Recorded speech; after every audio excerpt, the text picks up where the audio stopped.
Hello, everyone. Welcome to Delight and Desire. I am Brenda Florida, certified life coach and seeker of expansion, freedom, and unapologetic, authentic expression. And we are here together every Tuesday at noon Pacific, 3 Eastern, to talk about one of my favorite topics, which is what delights you and what do you desire. Focusing on those two things are a path to living unapologetically authentic. And with us, we have Sherry Bradfield, life coach. Hey, sweetie. You are the faithful live audience every week here with Delight and Desire. So this show is really brought about because of a dream of mine, a desire of mine to have a TV show of some sort or be on someone else's show, whichever, whatever is in the highest good of the mission, to take away all the stigmas around hiring a coach or even hiring a therapist. Now, I don't really speak to therapy because I'm not a therapist. I've had lots of therapy and I loved it. So I'm all about it. But of course, as a life coach, that's what I am best to talk about. And Sherry, thank you so much. I'm so happy that this is a show that you have really loved and enjoyed. So thank you. And one of the reasons I want to do this is because I think TV is such a great medium for shifting the paradigm in our culture. And you can see this a lot with things that, especially when you watch something that's even 10 or 15 years old on TV, or a movie or something that's streaming now. And the way that just in subtle ways in the show, you see way too much this isn't always subtle, but see way too much white casting, right? With lots and lots of all white, look at Sex and the City, for instance. Now I realize that series started 20, maybe 30 years ago now. But even the first movie they did, which was, around 2009 or so. But anyway, Sex and the City is a show, and in those first two movies, so white casted. There was so little diversity in the show. And when they did their sort of reboot of it a year or so ago on HBO Max, that one's called And Just Like That, because that's what Carrie used to say a lot when she was writing. And just like that, it's much more diverse. It's much more representative of, real life, so to speak. And so even in ways like that, when a popular show starts showing diversity, that's why, to me, part of the reason, there were many, many reasons I love Barack Obama as a president. But part of what was so wonderful about that was having that representation at that ultimate high level politically of a person of color. Because when we grow up not seeing ourselves represented in a story. So when I was growing up, I was, even a white, cis, straight female, I wasn't seeing in the 60s, we weren't seeing women as leaders in TV shows. There was no, I know, I did too. And I just still miss Barack and Michelle. I've loved the interviews and stuff she's been doing lately with her new book and the Netflix thing with Oprah, because of the book she wrote. It's really great to see them. Oh my gosh. And here's Karen. Hey, Karen, nice to see you. Karen's followed me for a long time, so thank you for being here. So when we grow up without seeing ourselves represented in whether it's high offices politically on TV, like even, TV characters, movie characters, women were always sort of the damsel in distress, right? Being saved by the white man, or such a common story in TV and movies is the white man that saves the person or people of color. And occasionally the white woman, like in The Blind Side with, what's her name? With the long dark hair. Oh my gosh. Anyway, you can pop it in the chat when you think of it before I do. Oh, it's on the tip of my tongue. Anyway, she's the white woman that saves the, African-American or whatever, black kid that is living in, the ghetto, and brings him to her affluential home and school, and he becomes a football star. So, oh my gosh, her name is just so right on the tip of my tongue. I can see her in a million different movies.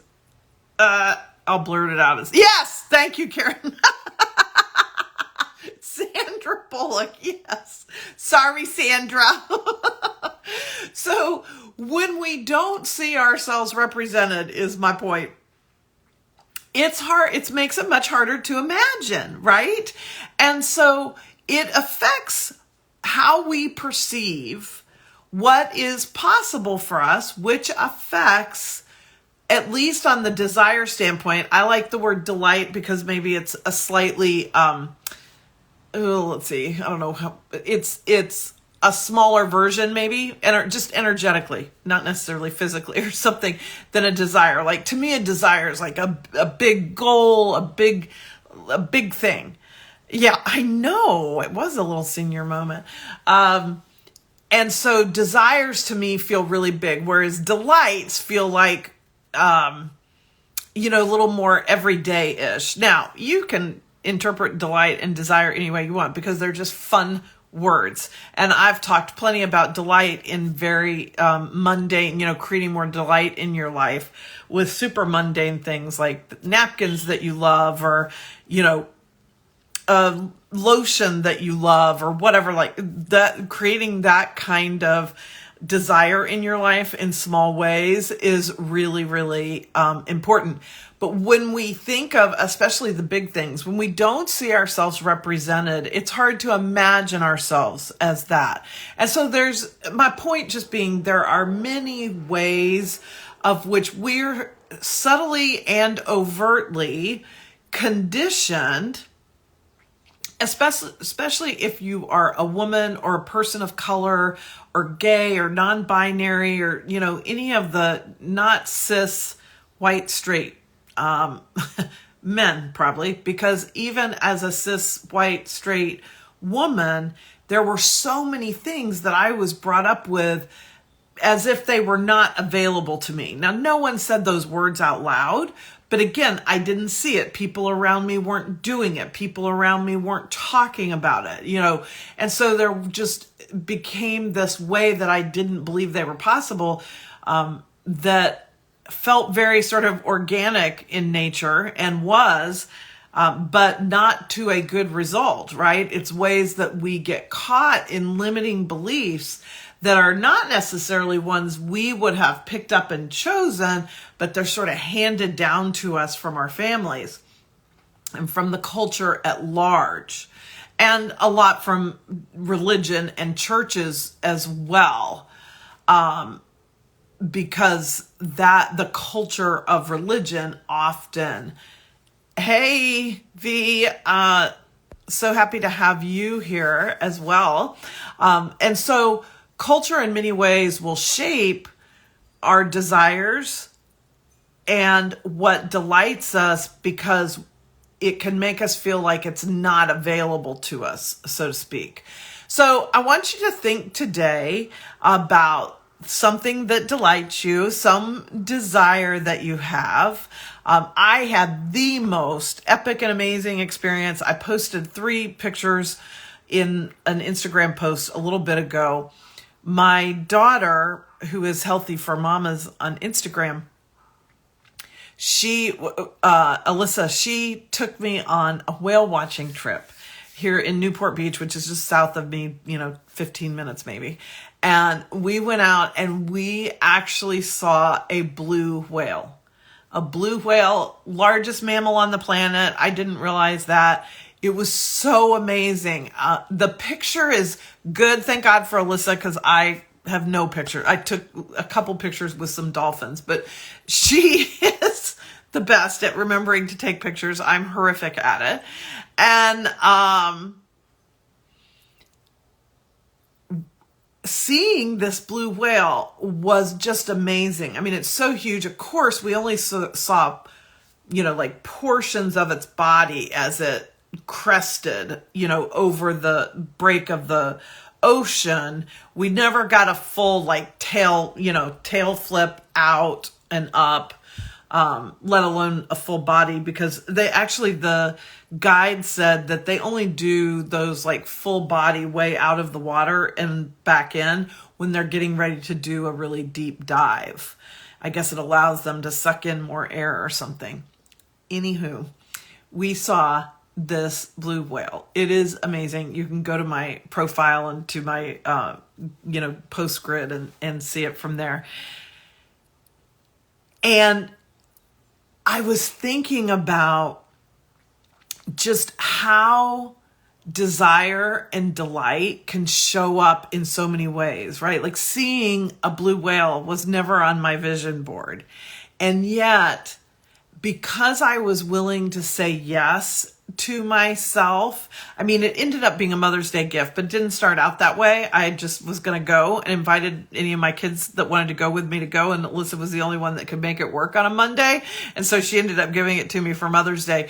But the fact that I sort of started it, because I have noticed in the last couple years, because for those of you who followed me for a while, I went through some horrific financial time, didn't have a home for over 2 years.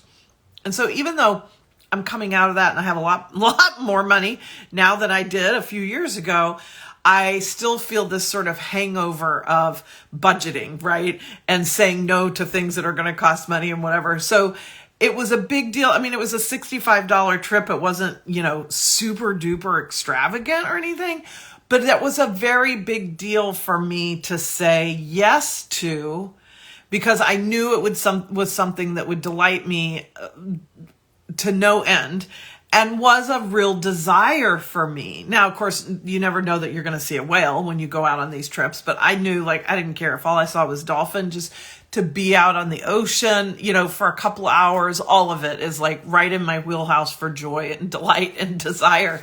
And so I initiated that. And then as it turned out, my daughter paid for it and it was delightful. I didn't even have to spend the money on it. But that's the way moving towards our desires can be. It can be these small things. You might be thinking something much more grandiose when I say, think of what delights you and what your desires are. You may be thinking, oh, a new house or a trip to Paris or a new car, whatever. Our delights and our desires come in so much smaller moments, so many smaller chunks, so to speak. And I mean, I happen to live here in Southern California, where I'm 20 minutes away from, I'm right in the path of whale migration, so that to me was an easier delight to experience than if I lived in the middle of the country or someplace where there were, no whales migrating. That might have taken a bigger effort. But it's not about the specifics of whale watching. It's what is around you that you can use to create more delight and bring more of what you desire into your life. What are those small ways that you are telling yourself no, that you could start to tell yourself yes? And so I wonder, and if you want to put it down in the chat, or of course, and anybody who listens to the replay of this, feel free to either put your comment in the chat or DM me. And anybody listening live, if it seems too personal to put in the chat, you can always DM me, because I love to hear from you guys. It always inspires me to more episode topics and more things to write about and talk about. But I wonder what you might be saying no to yourself about that you could probably say yes to.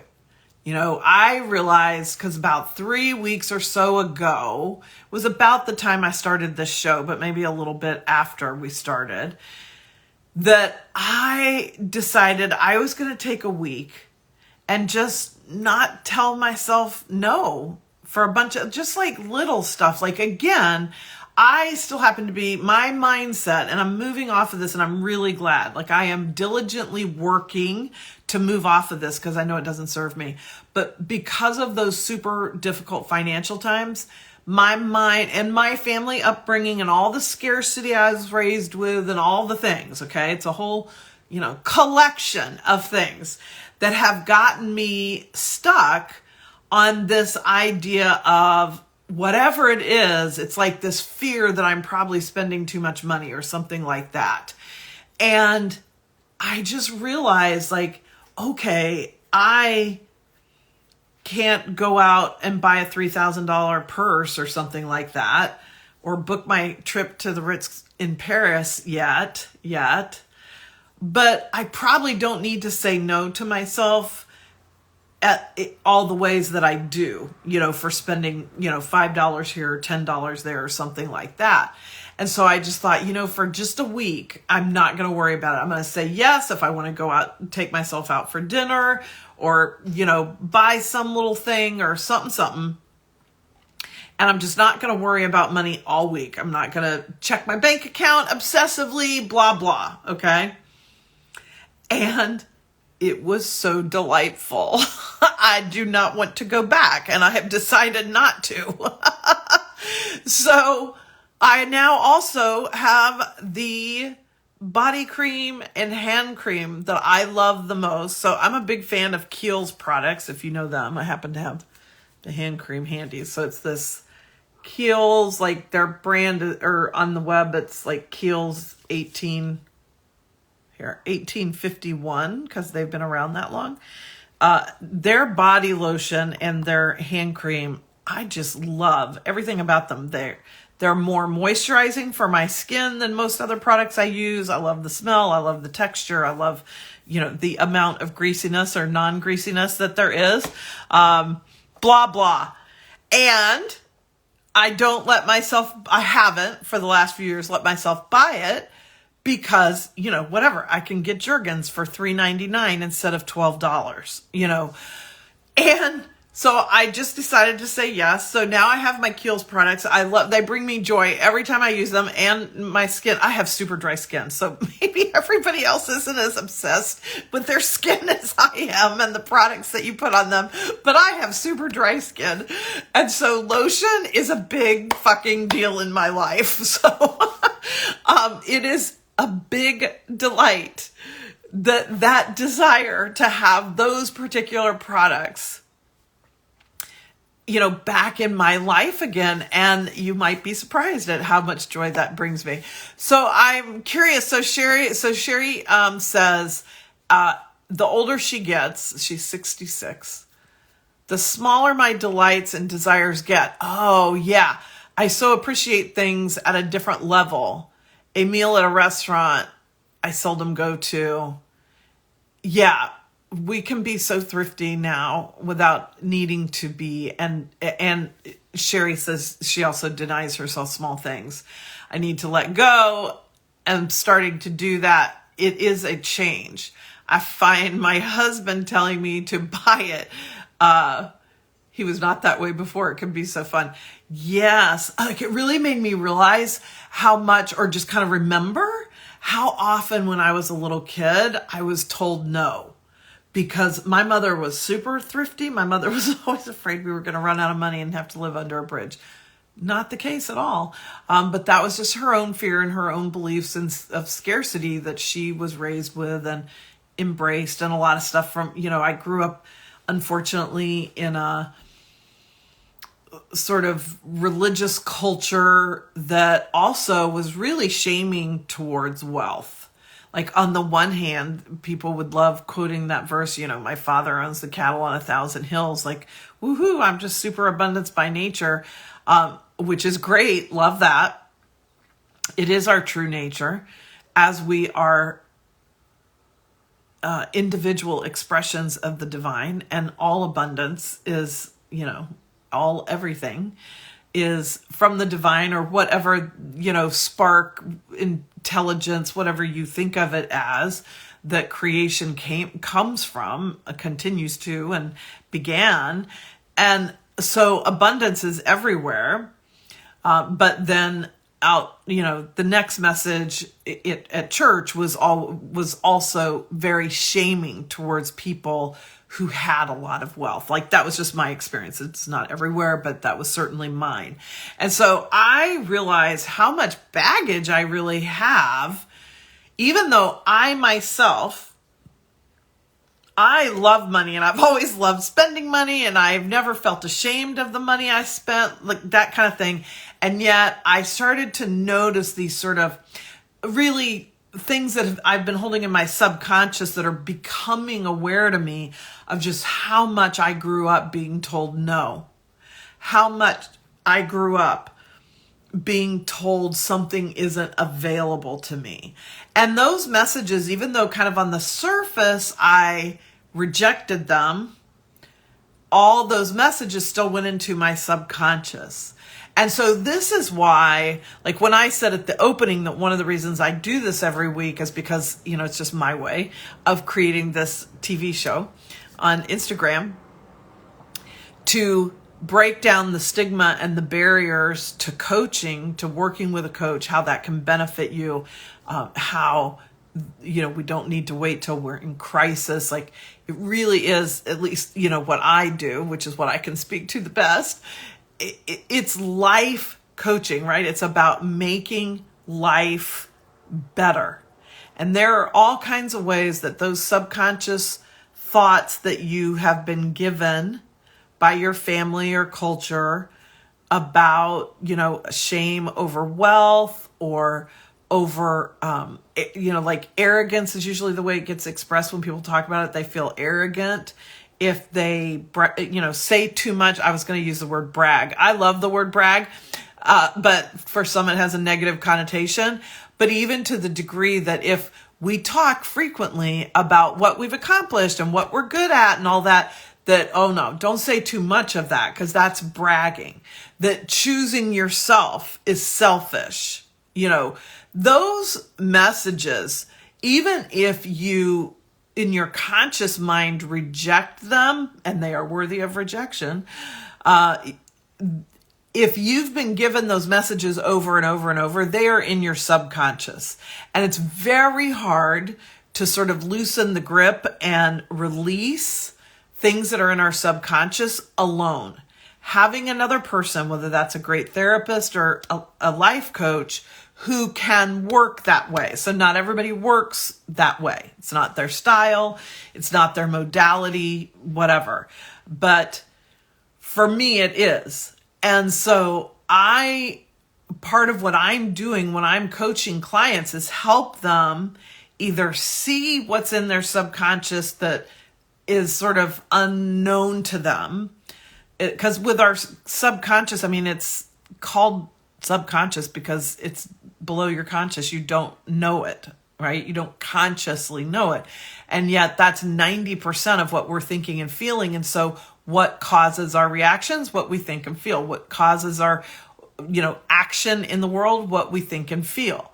And so 90% of that is subconscious. So having someone that you're working with on a regular basis that's helping you identify the things that are in your subconscious so that you can begin to consciously work with them, understand them to whatever degree is sometimes necessary. Sometimes there's no need to understand it at all. There's no need to even name it. It's just like, oh, I get it. Like, I can feel this thing inside of me that makes me ashamed of the idea that I want to be so wealthy I could go stay for a week at the Ritz in Paris, for instance, because that's one of my big desires.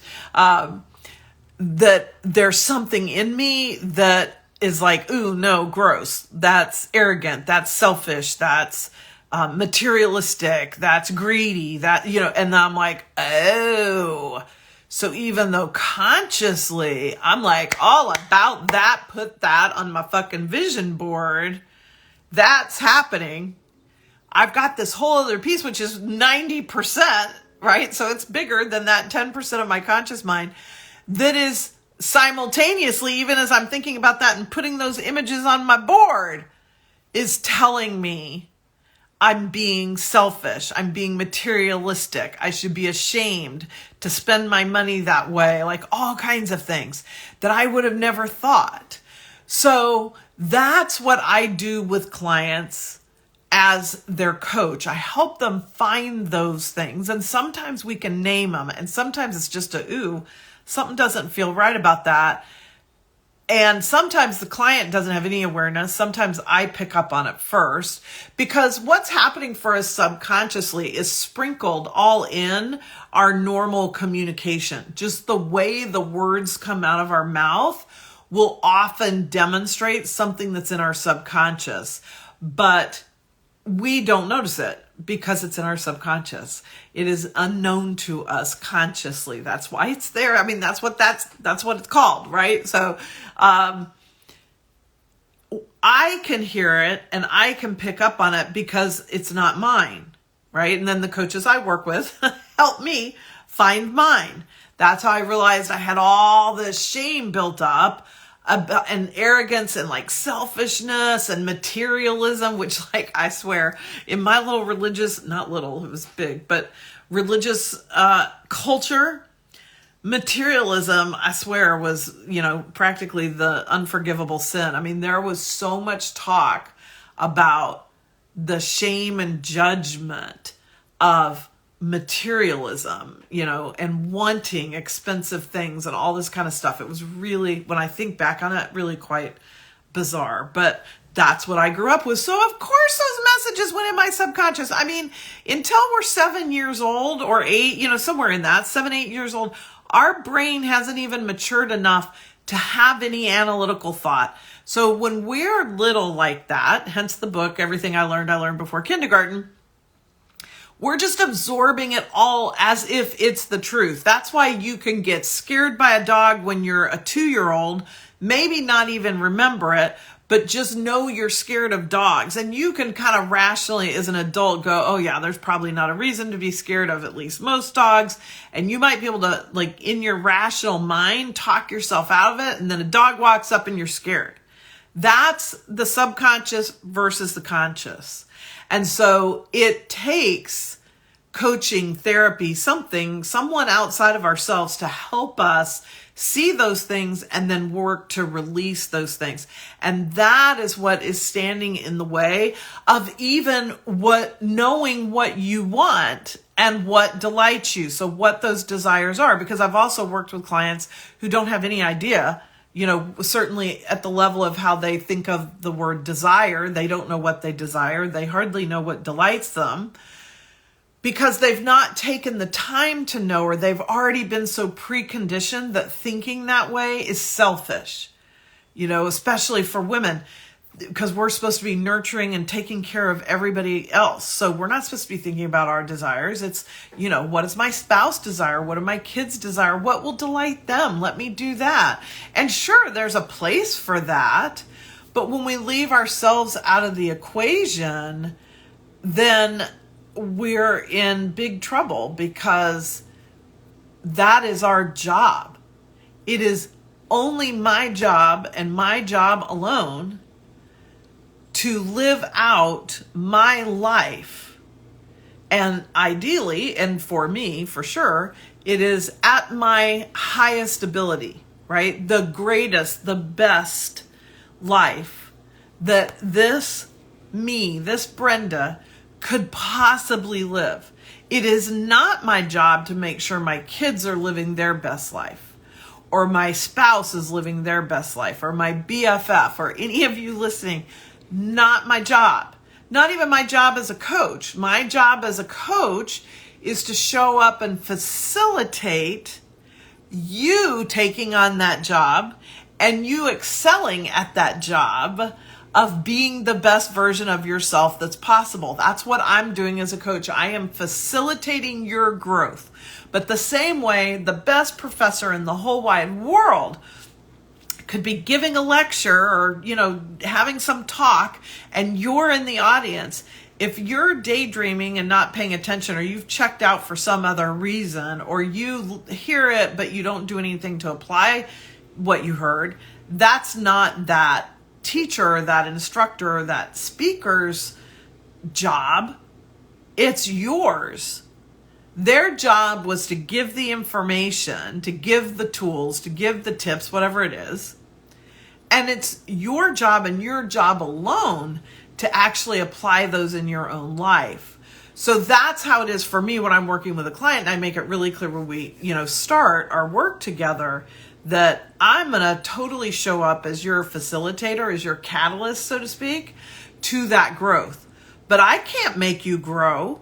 I can't make that my job or my responsibility. You are 100% in charge of that, which is why it's so important for us to get the help that we need for that, because we all need it. None of us can figure out that 90% alone. So with that, I would love to hear if that resonates with you, if that makes sense to you. If you have any questions, I'd love those. You can drop them in the comments. We're going to wrap up here in a minute because I try to keep this right at 30 minutes and we're about 31.